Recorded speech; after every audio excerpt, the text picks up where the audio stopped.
আমি ইতিমধ্যে কৈছোঁ যে প্ৰাৰ্থিত্বকেন্দ্ৰিক সংঘাত বিভিন্ন দলৰ মাজত হৈছে। দুটা দল মূলতঃ বিজেপি আৰু কংগ্ৰেছ দুইটা দলৰ মাজত সংঘাত হৈছে। সংঘাত হোৱাটো ডাঙৰ কথা নহয়, সেই সংঘাতক কেনেকৈ চম্ভালি ল'ব পাৰে সেইটোহে ডাঙৰ কথা। কিন্তু অপ্ৰিয় হ'লেও সত্য যে বিজেপিয়ে যেনেকৈ চম্ভালিবলৈ চেষ্টা চলাইছে তেওঁলোকৰ বিসম্বাদী গোটটোক বা বিদ্ৰোহী গোটটোক, সেইধৰণে কংগ্ৰেছে চেষ্টা চলোৱা নাই।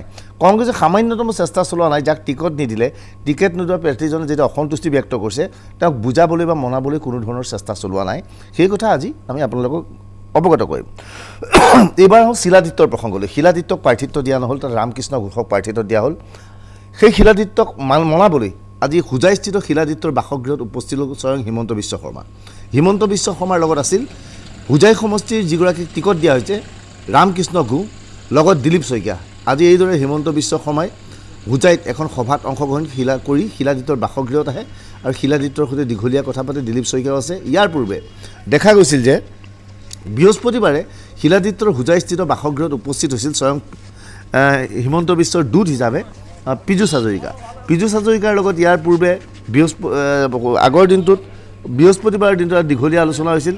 আজি ৰামকৃষ্ণ ঘোষ এইজন হৈছে শিলাদিত্যৰ পৰিৱৰ্তে বিজেপিৰ প্ৰাৰ্থী, নতুন প্ৰাৰ্থী। এওঁলোকে গৈ শিলাদিত্যৰ সৈতে আজি দীঘলীয়া আলোচনাত মিলিত হয়। শিলাদিত্যই ইণ্ডিপেণ্ডেণ্ট ৰূপে উঠা কথা আছিল। এয়া আগৰ দিনাৰ দৃশ্য, বৃহস্পতিবাৰৰ দৃশ্য। সেই বৃহস্পতিবাৰে এইদৰে শিলাদিত্যৰ সৈতে আলোচনাত মিলিত হৈছিল পীযুষ হাজৰিকা। শিলাদিত্যই নিৰ্দলীয়ভাৱে প্ৰতিদ্বন্দ্বিতা কৰিম বুলি ঘোষণা কৰিছিল। কিন্তু হিমন্ত বিশ্ব শৰ্মাৰ তৎপৰতাৰ পিছত আজি শিলাদিত্যই কৈছে যে মই নিৰ্বাচনত প্ৰতিদ্বন্দ্বিতা নকৰোঁ। ভাল কথা যে শিলাদিত্যই যদিহে নিৰ্বাচনত প্ৰতিদ্বন্দ্বিতা কৰিলেহেঁতেন ৰামকৃষ্ণ ঘোষৰ কিছু ভোট বিভাজিত হ'লহেঁতেন। বিজেপিয়ে বিশেষকৈ হিন্দুৰ ভোট বিভাজিত হোৱাটো বিচৰা নাই। সেয়েহে প্ৰতিটো সমষ্টিত বিদ্ৰোহী প্ৰাৰ্থীৰ কাষলৈ গৈছে বিজেপি নেতৃত্ব। হিমন্ত বিশ্ব শৰ্মাৰ সৈতে আলোচনাৰ অন্তত শিলাদিত্যৰ হিমন্ত বিশ্ব শৰ্মাৰ ভাষ্য মন দি শুনক।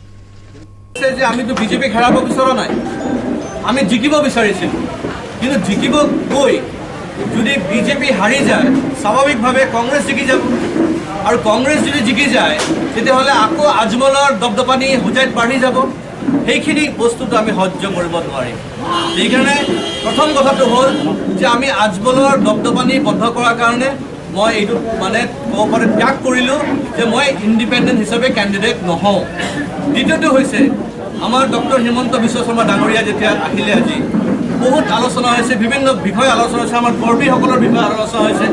আমাৰ বহুত কৰ্মীক যেনেকৈ এক্সপেল কৰিছিলে, ছাছপেণ্ড কৰিছিলে, তেওঁলোকৰ ছাছপেনশ্যন এক্সপেলশ্যন চব বিদ্ৰোহ কৰিব লাগে। আৰু চবচে ডাঙৰ কথা হ'ল যিটো জাতিৰ কথা। মই কৈছোঁ যে আজি মই ভোকেল আছিলোঁ ডি ভোটাৰৰ কথা লৈ পেলাই, NRCৰ কথা লৈ পেলাই, ডিটেনশ্যন কেম্পৰ কথা লৈ পেলাই, আৰু যিখিনি কাম আমি সম্পূৰ্ণ কৰিব নোৱাৰিলোঁ। মই কৈছোঁ যে আজি আমি কোনটো মুখেৰে আমি ৰাইজৰ ওচৰত যাম। সেইকাৰণে তাতে এটা আশ্বাসন থাকিব লাগিব। আৰু মোৰ বিশ্বাস আছে ডক্টৰ হিমন্ত বিশ্ব শৰ্মাৰ ওপৰত যে তেওঁ নিশ্চয় এইখিনি কাম এতিয়া বুজি লৈছে, তেওঁ কৰিব পাৰিব বুলি তেওঁ আশ্বাসন দিছে। শিলাদিত্যদেৱ ভাৰতীয় জনতা পাৰ্টীৰ এজন নিষ্ঠাবান কাৰ্যকৰ্তা। তেখেতক আমাৰ দলে পৰৱৰ্তী পৰ্যায়ত দল আৰু চৰকাৰ গঠন হ'লে উপযুক্ত মৰ্যাদাৰে জনতাক সেৱা কৰাৰ সুবিধা দিব।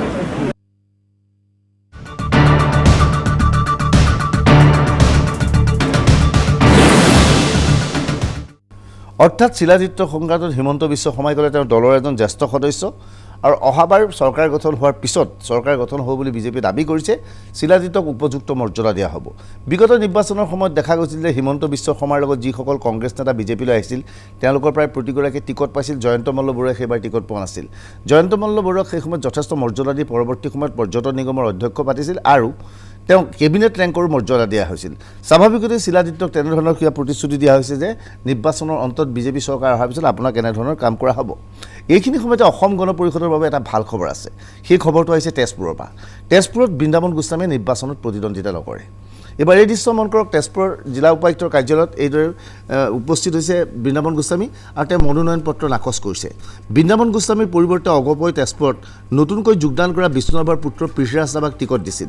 লগে লগে বৃন্দাবন গোস্বামীয়ে ইয়াৰ বিৰোধিতা কৰিছিল আৰু তেওঁ নিৰ্দলীয়ভাৱে প্ৰতিদ্বন্দ্বিতা কৰিম বুলি ঘোষণা কৰিছিল। আৰু বৃন্দাবন গোস্বামীৰ সমৰ্থকসকলে অসম গণ পৰিষদৰ কাৰ্যালয়ত পৃথ্বীৰাজ ৰাভাক প্ৰৱেশ কৰিবলৈ দিয়া নাছিল।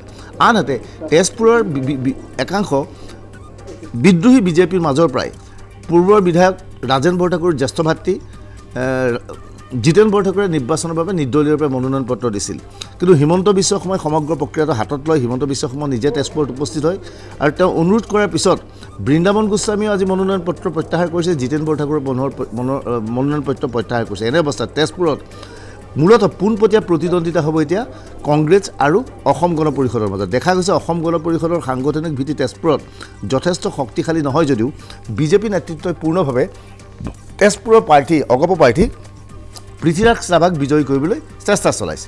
এইখিনি সময়তে অসম গণ পৰিষদৰ বাবে আৰু এটা ভাল খবৰ, কমলপুৰ সমষ্টিৰ বিধায়ক কমলপুৰ সমষ্টিৰ বিধায়ক সত্যব্ৰত কলিতাই এটি সিদ্ধান্ত লৈছে, তেওঁ নিৰ্দলীয়ৰ ওপৰত প্ৰতিদ্বন্দ্বিতা নকৰে, তেওঁ কংগ্ৰেছলৈকো নাযায়, তেওঁ অসম গণ পৰিষদত থাকি অসম গণ পৰিষদৰ কাম কাজ কৰিব। আচলতে তেওঁকো প্ৰতিশ্ৰুতি দিয়া হৈছে যে নিৰ্বাচনৰ পিছত অগপতে থাকিলে তেওঁক উপযুক্ত মৰ্যাদা দিয়া হ'ব। কি কৈছিল সত্যব্ৰত কলিতাই? আমি নমিনেশ্যন বা আমি মনোনয়ন পত্ৰ আমি দাখিল নকৰোঁ। আজি অহাৰ মূল কথাটো হ'ল যে আপোনালোকে বিগত 5 বছৰ বা 35 বছৰে যেনেকৈ মোক কমলপুৰ সমষ্টিৰ ৰাইজে পাইছে, মোৰ কৰ্মকৰ্তাসকলে পাইছে, ভৱিষ্যতলৈও ইয়াতকৈ জোৰকৈ মই আপোনালোকৰ মাজত থাকিম। ইয়াতকৈ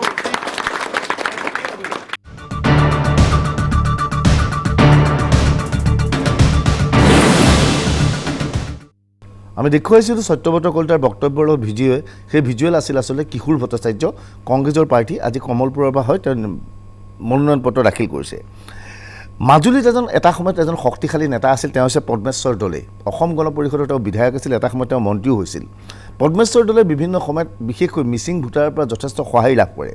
পদ্মেশ্বৰ দলে এইবাৰ অসম জাতীয় পৰিষদৰ পৰা প্ৰাৰ্থিত্ব বিচাৰিছিল, কিন্তু অসম জাতীয় পৰিষদে তেওঁক প্ৰাৰ্থিত্ব নিদিলে। পদ্মেশ্বৰ দলে অৱশেষত নিৰ্দলীয়ৰূপে প্ৰতিদ্বন্দ্বিতা কৰিব ওলাইছিল। পদ্মেশ্বৰ দলে মূলতঃ মুখ্যমন্ত্ৰী সৰ্বানন্দ সোণোৱালৰ বিৰুদ্ধে প্ৰতিদ্বন্দ্বিতা কৰিব ওলাইছিল। যিটো সময়ত কংগ্ৰেছে বিদ্ৰোহীসকলক নিজৰ দললৈ আনিব পৰা নাই, সেই সময়ত দেখা গ'ল মুখ্যমন্ত্ৰী সৰ্বানন্দ সোণোৱাল সমষ্টি মাজুলীত পদ্মেশ্বৰ দলেৰ সৈতে বিজেপি নেতৃত্বই যোগাযোগ কৰি এটা সময়ত বিজেপিত যোগদান কৰাইছে।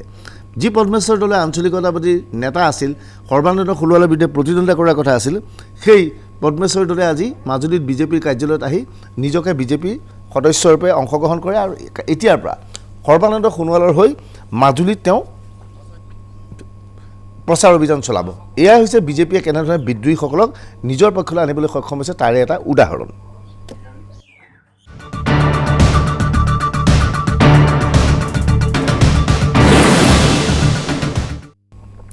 এইবাৰ আহোঁ ৰহাৰ প্ৰসংগ। ৰহা বিজেপিৰ দখলত আছিল, কিন্তু বৰহমপুৰ এইবাৰ বিজেপিয়ে দখল কৰাৰ পৰিৱৰ্তে ৰহা সমষ্টিটো বিজেপি অসম গণ পৰিষদক এৰি দিছে। অসম গণ পৰিষদে ৰহাৰ পৰা প্ৰাৰ্থীৰূপে থিয় কৰাইছে বিষ্ণু দাস। বিষ্ণু দাস যথেষ্ট তাত পৰিচিত ব্যক্তি। এই বিষ্ণু দাসৰ উপস্থিতিত ৰহাৰ অসম গণ পৰিষদৰ কাৰ্যালয়ত দেখা গ'ল বৃহস্পতিবাৰে নিশা হঠাৎ উপস্থিত হৈছে পীযুষ হাজৰিকা, বিজেপিৰ নেতা, আৰু লগত অগপৰ সভাপতি অতুল বৰা। অৰ্থাৎ অগপ বিজেপি দুয়োটা দলৰ দুজন সদস্যই তেওঁলোকৰ সহকাৰীসকলক লৈ অগপৰ কাৰ্যালয়ত আহিছে বিষ্ণু দাসক বিজয়ী কৰিবলৈ। অৰ্থাৎ বিজেপিয়ে সিদ্ধান্ত লৈছে অগপৰ প্ৰাৰ্থীসকলকো তেওঁলোকে বিজয়ী কৰিবলৈ যিমান পাৰে শক্তি ব্যয় কৰিব আৰু তেওঁলোকৰ যিমানখিনি কেডাৰ আছে সেই কেডাৰখিনিক এই কামত লগাই দিব। এই উল্লেখযোগ্য যে ৰহা সমষ্টিত কংগ্ৰেছৰ দিনত ৰহা সমষ্টিৰ বিধায়ক আছিল পীযুষ হাজৰিকা। স্বাভাৱিকতে পীযুষ হাজৰিকাৰ ৰহাত যথেষ্ট প্ৰভাৱ আছে। পীযুষ হাজৰিকাই আজি অতুল বৰাক লগত লৈ বৃহস্পতিবাৰে নিশা অসম গণ পৰিষদৰ কাৰ্যালয়ত আহি পীযুষ হাজৰিকাৰ কাষত বহি আছে এজন বিষ্ণু দাস। বিষ্ণু দাসক সম্পূৰ্ণ সহায় কৰিবলৈ আহ্বান জনায় আৰু দলীয় কৰ্মীসকলক আহ্বান জনায়। পৰৱৰ্তী সময়ত পীযুষ হাজৰিকা আৰু অতুল বৰাৰ ভাষ্য আছিল এই ধৰণৰ।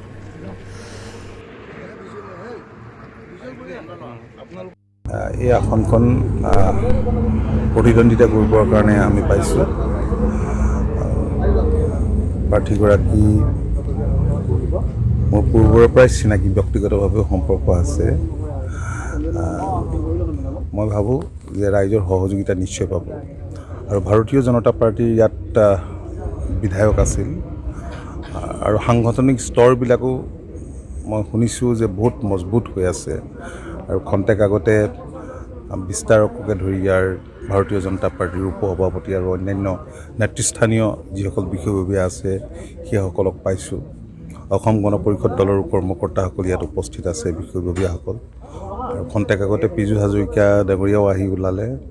গতিকে আমি নিশ্চিত এই যে ছিটটোত প্ৰত্যেকৰে কথা শুনাৰ পিছত নিশ্চিত হৈছোঁ যে এই ছিটটোত আমি এইবাৰ জয়ী হ'ব পাৰিম। ৰহা সমষ্টিটো অগপ দলে খেলিছে, অগপ আৰু বিজেপিৰ এলায়েন্স আছে, গতিকে নিশ্চয়কৈ আহিব লাগিব। কিন্তু এই আৰম্ভণি কৰিছোঁহে, আজি জাষ্ট ফাৰ্ষ্ট ষ্টেপ দিছোঁহে আৰু বহুত কৰিব লগা আছে। ৰহাত আমি জিকিমেই, ৰহা সমষ্টিৰ মই আগতে বিধায়ক আছিলোঁ, ৰহা ৰাইজৰ লগত মোৰ আত্মিক সম্পৰ্ক, তেখেতলোকৰ কাৰণেই মই আজি এইখিনি অৱস্থা পাইছোঁ। গতিকে ৰহা সমষ্টিৰ ৰাইজৰ যি আশা আকাংক্ষাৰ সেই বিষয়ে আমি অৱগত। আশা আকাংক্ষা কোনোদিনে আমি নেওচিব নোৱাৰোঁ। ৰাইজৰ কাৰণে কাম কৰিম, ৰাইজক অনুৰোধ কৰিম আমাৰ অগপ দলৰ প্ৰাৰ্থী বিষ্ণু দাসক ভোট দিয়ক। আমি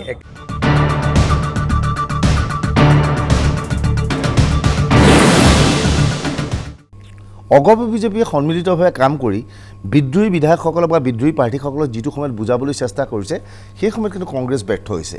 আমি এই অনুষ্ঠানৰ পৰাই কংগ্ৰেছৰ নেতাসকলক আহ্বান জনাওঁ, আপোনালোকৰ যিসকল নেতাই টিকট নাপাই বিদ্ৰোহ ঘোষণা কৰিছে বা নিৰ্দলীয়ৰূপে প্ৰতিদ্বন্দ্বিতা কৰিব বিচাৰিছে, সেইসকলক বুজাবলৈ চেষ্টা কৰক।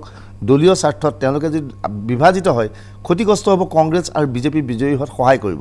গতিকে কংগ্ৰেছৰ নেতৃত্বই সকলো ধৰণৰ ইগ' বাদ দি কাৰোবাক টিকট দিলে, কোনোবাই টিকট নাপালে টিকট নোপোৱা ব্যক্তিজনৰ ঘৰলৈ গৈ তেওঁক অনুৰোধ জনাওক যে আপুনি দলত থাকক, আমি চৰকাৰ আহিলে আপোনাক গুৰুত্ব দিম। কিন্তু তেওঁলোকে তেনেকুৱা গুৰুত্ব নিদিলে। ৰহা সমষ্টিত গুণেশ্বৰ দাস নামৰ এজন প্ৰাক্তন বিধায়ক আছিল, তেওঁ বিচাৰিছিল যে এইবাৰ কংগ্ৰেছে তেওঁক টিকট দিব, কিন্তু তেওঁক টিকট নিদিলে। টিকট নিদিয়াৰ পিছত কালিৰে পৰা ৰহাত গুণেশ্বৰ দাসৰ সমৰ্থনত প্ৰতিবাদ চলি আছিল। এই সময়ত স্বাভাৱিকতেই কংগ্ৰেছৰ কৰ্তব্য আছিল গুণেশ্বৰ দাসৰ অনুগামীসকলক লগ ধৰি, গুণেশ্বৰ দাসক লগ ধৰি যে আমি আপোনাৰ লগত আছোঁ, আপুনি নিৰ্বাচনত প্ৰতিদ্বন্দ্বিতা কৰিব নালাগে। কিন্তু কোনো ধৰণৰ তেওঁলোকক সহায় নিদিয়াত গুণেশ্বৰ দাসে সিদ্ধান্ত লৈছে এইবাৰ ৰহা সমষ্টিৰ পৰা নিৰ্দলীয়ৰ ওপৰত তেওঁ প্ৰতিদ্বন্দ্বিতা কৰিব। অৰ্থাৎ কংগ্ৰেছৰ নেতাজনে নিৰ্দলীয়ৰ ওপৰত প্ৰতিদ্বন্দ্বিতা কৰিলে নিশ্চয় কংগ্ৰেছৰ ভোট বিভাজিত হ'ব। কিন্তু কংগ্ৰেছ নেতৃবৃন্দই ভাবে যে এইবাৰ কংগ্ৰেছ আৰু AIDF একত্ৰিত হোৱাৰ পিছত কোনো বিসম্বাদে তেওঁলোকৰ ভোট ভাঙিব নোৱাৰে। গুণেশ্বৰ দাসে কি কৈছিল শুনি লওঁ। বিভিন্ন চেনেলত মই কৈছোঁ আজি দিনটোৰ ভিতৰত, এতিয়াও আপোনালোকৰ যোগেদি কেইবাটাও চেনেল আহিছিল। মই ভাৰতীয় জাতীয় কংগ্ৰেছ দল সম্পূৰ্ণভাৱে মই ত্যাগ কৰিছোঁ আৰু মই সামান্য প্ৰাথমিক সদস্যপদো ত্যাগ কৰিছোঁ। মই অহাকালিলৈ যিহেতু আমাৰ মনোনয়নৰ শেষ দিন, এই মনোনয়নৰ শেষ দিনটোত মই 28খন মণ্ডলৰ সকলোৰে সহযোগত তেওঁলোকে মোক যিহেতু বিনম্ৰভাৱে অনুৰোধ যে আমি আপোনাক যিহেতু দলে প্ৰতাৰণা কৰিছে, সেই প্ৰতাৰণাৰ পুতক আমি তুলিবলৈ সক্ষম হ'ম। আপোনাক নিৰ্দলীয় প্ৰাৰ্থী হিচাপে সক্ষম, আপুনি কাইলৈ কিন্তু নিৰ্দলীয় হিচাপে প্ৰাৰ্থিত্ব প্ৰদান মনোনয়ন দিব লাগিব।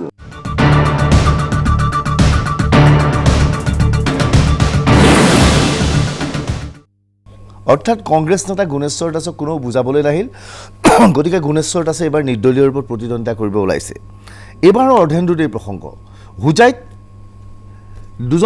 দুটা দল, এটা হৈছে বিজেপি, এটা হৈছে কংগ্ৰেছ। ইয়াৰে দুজন আশাবাদী আছিল, এজন আছিল শিলাদিত্য, এজন আছিল ডাক্তৰ অৰ্ধেন্দুদে কংগ্ৰেছৰ। শিলাদিত্যক প্ৰাৰ্থিত্ব নিদি ৰামকৃষ্ণ ঘোষক টিকট দিয়া হ'ল। আৰু হোজাইত কংগ্ৰেছৰে প্ৰাৰ্থী ডাক্তৰ অৰ্ধেন্দুদে টিকট বিচাৰিছিল, অৰ্ধেন্দুদক টিকট নিদি দেৱব্ৰত সাহা নামৰ এজন অখ্যাত ব্যক্তিক টিকট দিয়া হ'ল।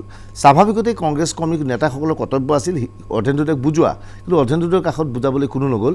এনে অৱস্থাত অৰ্ধেন্দুদে বিজেপিত যোগদান কৰি পেলালে। এয়া অৰ্ধেন্দুদে বিজেপিত যোগদান কৰাৰ দৃশ্য। অৰ্ধেন্দুদৰ কাষত দেখা গৈছে ৰামকৃষ্ণ ঘোষ, অৰ্থাৎ বিজেপিৰ যিজন প্ৰাৰ্থী। অৰ্থাৎ অৰ্ধেন্দুদে সিদ্ধান্ত লৈছে এইবাৰ নিৰ্বাচনত তেওঁ কংগ্ৰেছক সহায় নকৰে, বৰঞ্চ বিজেপিক সহায় কৰিব। অৰ্ধেন্দুদে ইয়াৰ পূৰ্বে সাংবাদিক মেলত কৈছিল যে এইবাৰ কংগ্ৰেছৰ টিকট বিক্ৰী কৰা হৈছে। আনকি তেওঁৰ ঘৰলৈ নিখিল ভাৰত কংগ্ৰেছ কমিটিৰ এজন নেতা অনিৰুদ্ধ সিং আহিছিল আৰু যাবৰ সময়ত তেওঁক অলপ পইচা খুজিছিল, পইচা দিলে তেওঁ টিকট পালে হয়। এই গুৰুতৰ অভিযোগ উত্থাপন কৰিছিল কংগ্ৰেছৰ জ্যেষ্ঠ নেতাজনে। ক্ষমা কৰিব, এতিয়া তেওঁ কংগ্ৰেছৰ জ্যেষ্ঠ নেতা নহয়। আজি তেওঁ বিজেপিলৈ গৈ বিজেপিত যোগদান কৰিলে। এইখিনি সময়তেই হোজাইত আজি উপস্থিত হৈছে কংগ্ৰেছৰ নেতা প্ৰদ্যুৎ বৰদলৈ আৰু ৰকিবুল হুছেইন। হোজাইত দেখা গ'ল হেলিকপ্টাৰযোগে প্ৰদ্যুৎ বৰদলৈ আৰু ৰকিবুল হুছেইন উপস্থিত হয় আৰু তেওঁলোকৰ যিজন নতুন প্ৰাৰ্থী দেৱব্ৰত সাহাৰ সমৰ্থনত দলীয় সভাত অংশগ্ৰহণ কৰে। আৰু তেওঁলোকে গৈ দেৱব্ৰত সাহাৰ ঘৰলৈ ঠিকেই গ'ল। আমি কিন্তু দেখা পাইছিলোঁ শিলাদিত্যক টিকট নিদিয়াৰ পিছত শিলাদিত্যৰ বাসগৃহত উপস্থিত হৈছিল পীযুষ হাজৰিকা, হিমন্ত বিশ্ব শৰ্মা। ৰকিবুল হুছেইন আৰু প্ৰদ্যুৎ বৰদলৈ ঠিকেই উপস্থিত হ'ল হোজাইত, কিন্তু এবাৰো তেওঁলোকে ভাবি নাচালে যে অৰ্ধেন্দুদক বুজোৱাটো আমাৰ ভাল আছিল নেকি। অৰ্ধেন্দুদক বুজাবলৈ তেওঁ কোনো চেষ্টাও নকৰিলে বা কালিৰ পৰা আজিলৈকে নিশা পৰ্যন্ত অৰ্ধেন্দুদলৈ কোনো এটা ফোনো নাহিল। পৰৱৰ্তী সময়ত প্ৰদ্যুৎ বৰদলৈ আৰু ৰকিবুল হুছেইনে দলীয় কৰ্মকৰ্তাসকলৰ সৈতে লগ ধৰে আৰু তাত তেওঁলোকৰ নতুন প্ৰাৰ্থী দেৱব্ৰত সাহাক জিকাই তুলিবলৈ সকলো দলীয় কৰ্মীক অনুৰোধ জনায়। আৰু এইদৰে এখন সভাও অনুষ্ঠিত হয়। হোজাই কংগ্ৰেছৰ কাৰ্যালয়ত অনুষ্ঠিত সভাত তেওঁলোকে কয় যে যিকোনো প্ৰকাৰে দেৱব্ৰত সাহাক জিকাই আনিব লাগে। আজি আমি দেৱব্ৰত সাহাক সুধিছিলোঁ যে অৰ্ধেন্দুদৰ প্ৰসংগত কি কয়। দেৱব্ৰত সাহাই কৈছিল যে আমি অধীৰেন্দ্ৰৰ লগত কথা পাতিম, কিন্তু কথা পতাৰ পূৰ্বেই ইতিমধ্যেই অধীৰেন্দ্ৰে বিজেপিত যোগদান কৰি দিলে। দেৱব্ৰত চাহাৰ ভাষ্য আছিল এই ধৰণৰ। আমাৰ জাতীয় কংগ্ৰেছ দলে মোক ইয়াত প্ৰাৰ্থিত্ব প্ৰদান কৰিছে। মই জাতীয় কংগ্ৰেছ দলক হাইকমাণ্ডক ধন্যবাদ জ্ঞাপন কৰিছোঁ আৰু মোৰ দায়িত্ব হ'ব যে এই চিটটো মই কংগ্ৰেছক জিকাই লিপ দিয়াৰ কাৰণে। প্ৰাক্তন মন্ত্ৰী অধীৰেন্দ্ৰে দল ত্যাগ কৰিছে, এই ক্ষেত্ৰত কিবা দল ত্যাগ কৰা নাই, কিবা ক্ষতি হ'বনে? নাই তেওঁ দল ত্যাগ কৰা নাই, আমাৰ লগত কথা হৈছে, আমি যাম। আমি যিহেতু আপোনাৰ প্ৰতি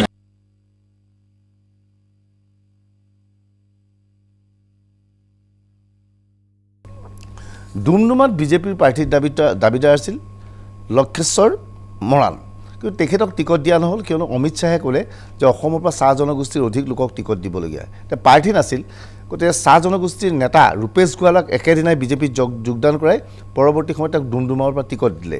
ইয়াতে ক্ষুণ্ণ হৈছে লক্ষেশ্বৰ মৰাণ। আজি তেওঁ কৈছে যে নিৰ্দলীয়ৰ ওপৰত প্ৰতিদ্বন্দ্বিতা কৰিব। দুটাকৈ কাৰ্যকাল মই প্ৰেচিডেণ্টৰ দায়িত্ব লৈছিলোঁ, কিন্তু দলে যিটো সিদ্ধান্ত ল'লে এই সিদ্ধান্ত আমাৰ দলৰ কাৰ্যকৰ্তাসকলে তথা আমিও বৰ সন্তুষ্ট নহয়, যিহেতুকে ডুমডুমা সমষ্টিত মই টিকেট বিচাৰিছিলোঁ আৰু টিকেটৰ আশা দিছিল, আৰু পটককৈ ৰাতিটোৰ ভিতৰতে কংগ্ৰেছৰ পৰা এজন ব্যক্তি ৰূপেশ গোৱালা ডাঙৰীয়াক তেখেতক আনি পেলাই টিকেট দিছে।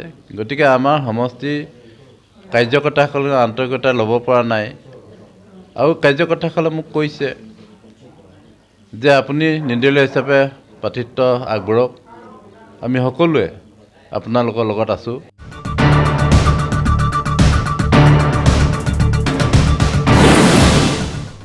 ডুমডুমাৰ ৰাজনীতি আচলতে এতিয়াও স্পষ্ট হোৱা নাই। এই ডুমডুমাৰ পৰা এটা সময়ত বিজেপিৰ প্ৰাৰ্থীৰূপে দিলীপ মৰাণ বিজয়ী হৈছিল, সেই কথা আপুনি পাহৰি নাযাব। পৰৱৰ্তী সময়ত দিলীপ মৰাণে বিজেপিৰ টিকট বাদ দিছিল। এতিয়া প্ৰশ্ন হৈছে যে আচলতে ডুমডুমা সমষ্টিৰ ওপৰত আপোনালোকক দৰ্শকসকলক কিছু বুজাই ল'ব বিচাৰিছোঁ। ডুমডুমা চাহ জনগোষ্ঠীৰ যথেষ্ট ভোটাৰ আছে যদিও ইয়াত যথেষ্ট সংখ্যক মৰাণ আৰু মটক ভোটাৰো আছে। মৰাণ আৰু মটকসকলে, বিশেষকৈ মৰাণ জনগোষ্ঠীৰ লোকসকলে এই সমষ্টিটো চাহ জনগোষ্ঠীক দিয়াটো নিবিচাৰে, কিয়নো এই সমষ্টিৰ পৰা এটা সময়ত দিলীপ মৰাণক তেওঁলোকে বিজয়ী কৰিছিল। সেইবাবে লংকেশ্বৰ মৰাণে এইবাৰ টিকেটটো বিচাৰিছিল আৰু তেওঁ আশা কৰিছিল তেওঁ টিকট পাব, কিন্তু অমিত শ্বাহে কৈছিল যে চাহ জনগোষ্ঠীৰ অধিক লোকক টিকট দিব লাগে। সেয়েহে এই সমষ্টিটোৰ পৰা ৰূপেশ গোৱালাক টিকট দিয়া হ'ল। এনে অৱস্থাত ৰূপেশ গোৱাল থিয় হোৱাৰ লগে লগে বিজেপিৰ যিখিনি মৰাণ ভোট আছিল সেই ভোটখিনি বিজেপিৰ সপক্ষে যায় নে নাই সেইটো এটা প্ৰশ্নৰ বিষয়। গতিকে লক্ষেশ্বৰ মৰাণে যদি নিৰ্বাচনত প্ৰতিদ্বন্দ্বিতা কৰে, আমি দেখিছিলোঁ লক্ষেশ্বৰ মৰাণৰ সমৰ্থনত ৰাজপথলৈ বহু লোক ওলাই আহিছিল। যদি তেওঁ ওলাই আহে তেনেহ'লে লক্ষেশ্বৰ মৰাণে মৰাণ ভোট যথেষ্ট পাব নেকি? যদি মৰাণ ভোট তেওঁ পায় তেতিয়া কংগ্ৰেছে পাবলগীয়া সেই ভোট কংগ্ৰেছে হেৰুৱাই পেলাব। এনে অৱস্থাত ভোট বিভাজিত হৈ দুৰ্গা ভূমিজৰ স্থানত ৰূপেশ গোৱালা বিজয়ী হৈ যাব নেকি? সেয়েহে হয়তো এই পৰ্যন্ত লক্ষেশ্বৰ মৰাণৰ সৈতে আলোচনা কৰিবলৈ বিজেপি নেতৃত্ব যোৱা নাই। তেওঁলোকে ভাবিছে যে লক্ষেশ্বৰ মৰাণে নিৰ্দলীয়ৰ ওপৰত উঠিলে, আমাৰ এই সদস্য যদি তেওঁ উঠে তেনেহ'লে হয়তো মৰাণৰ ভোট বিভাজিত হ'ব, আৰু ভোট বিভাজিত হ'লে কংগ্ৰেছ ক্ষতিগ্ৰস্ত হ'ব, বিজেপি লাভান্বিত হ'ব। সেই কথা কিন্তু এতিয়াও স্পষ্ট হোৱা নাই। এইখিনি সময়তেই কংগ্ৰেছৰ বাবে আৰু এটা খবৰ আছে, বেয়া খবৰ আছে, যে দুৰ্লভ চমুৱা, ডাক্তৰ দুৰ্লভ চমুৱা, তেওঁ নগাঁও সমষ্টিৰ প্ৰাক্তন বিধায়ক আছিল, তেওঁক টিকট দিয়া কথা আছিল। দুৰ্লভ চমুৱাক টিকট দিয়া নহ'ল, টিকট দিয়া হ'ল শান্তনু শৰ্মাক, মুকুট শৰ্মাৰ পুত্ৰ।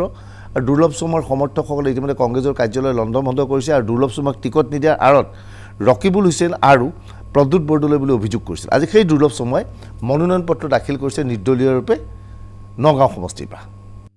মনোনয়ন পত্ৰ দাখিল কৰিব লাগিছিল? হয়, এতিয়া মনোনয়ন পত্ৰ দাখিল কৰিম অলপ পিছতে। হয়, আপুনি কাৰ মানে নিৰ্দলীয়? নিৰ্দলীয় হ'ম আৰু কংগ্ৰেছৰ হৈও খেলিম।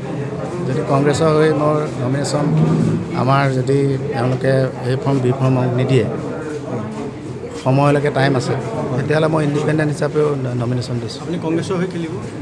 কংগ্ৰেছৰ হৈ মই নমিনেশ্যন দিম আৰু আশা কৰিম যে তেওঁলোকে আকৌ ৰিভিউ কৰি এ ফৰ্ম বি ফৰ্ম মোক দিব, আৰু যদি নিদিয়ে তেতিয়া মই ইণ্ডিপেণ্ডেণ্ট হিচাপেও নমিনেশ্যন ছাবমিট কৰিম।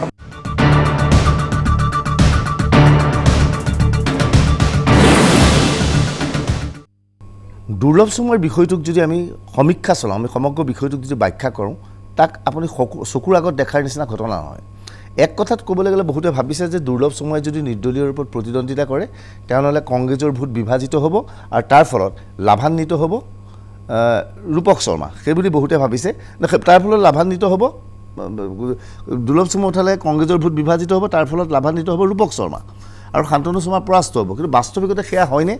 দুৰ্লভ চুমুৱাই যোৱা 5টা বছৰ ধৰি সমষ্টিত 5টা কি 10টা বছৰ ধৰি সমষ্টিটো লাগি আছিল দুৰ্লভ চুমুৱাৰ লগত যথেষ্ট সংখ্যক হিন্দু ভোটো আছে মুছলমান ভোটো আছে কিন্তু শান্তনু শৰ্মাৰ পিতৃ মুকুট শৰ্মা সংখ্যালঘুৰ মাজত অতিকৈ জনপ্ৰিয় আছিল গতিকে এইবাৰ শান্তনু শৰ্মাক কংগ্ৰেছে টিকট দিয়াৰ লগে লগে সংখ্যালঘুৰ ভোট একচেটিয়াভাৱে শান্তনু শৰ্মাৰ সপক্ষে অহাৰ সম্ভাৱনা আছে ইয়াৰ বিপৰীতে দুৰ্লভ চুমুৱাই যদি নিৰ্দলীয়ৰূপে প্ৰতিদ্বন্দ্বিতা কৰে তেনেহ'লে তেওঁ হিন্দু ভোট লাভ কৰিব সেই ভোটটো ৰূপক শৰ্মাৰ সমৰ্থনত যাবলগীয়া আছিল গতিকে দুৰ্লভ চুমুৱাই যদি প্ৰতিদ্বন্দ্বিতা কৰে নিৰ্দলীয়ৰ ওপৰত তেনেহ'লে বিজেপিৰ প্ৰাৰ্থীগৰাকী ক্ষতিগ্ৰস্ত নহয় কংগ্ৰেছৰ প্ৰাৰ্থীগৰাকী ক্ষতিগ্ৰস্ত নহয় বৰঞ্চ বিজেপি প্ৰাৰ্থীগৰাকী ক্ষতিগ্ৰস্ত হ'ব অৰ্থাৎ ৰূপক শৰ্মা ক্ষতিগ্ৰস্ত হ'ব এনে অৱস্থাত প্ৰশ্ন হয় দুৰ্লভ চুমুৱাই কি সিদ্ধান্ত ল'ব সঁচাকৈ তেওঁ নিৰ্বাচনত প্ৰতিদ্বন্দ্বিতা কৰি শান্তনু শৰ্মাক সহায় কৰিব নে নিৰ্বাচনত প্ৰতিদ্বন্দ্বিতা নকৰি তেওঁ মনে মনে বহি থাকি ৰূপক শৰ্মাক সহায় কৰিব যদিহে শান্তনু শৰ্মাক তেওঁ এবাৰ সহায় কৰে শান্তনু শৰ্মা যদিহে বিজয়ী হৈ আহে অহাবাৰ আৰু সেই সমষ্টিবাৰ দুৰ্লভ শৰ্মাই নিৰ্বাচন খেলিব নোৱাৰে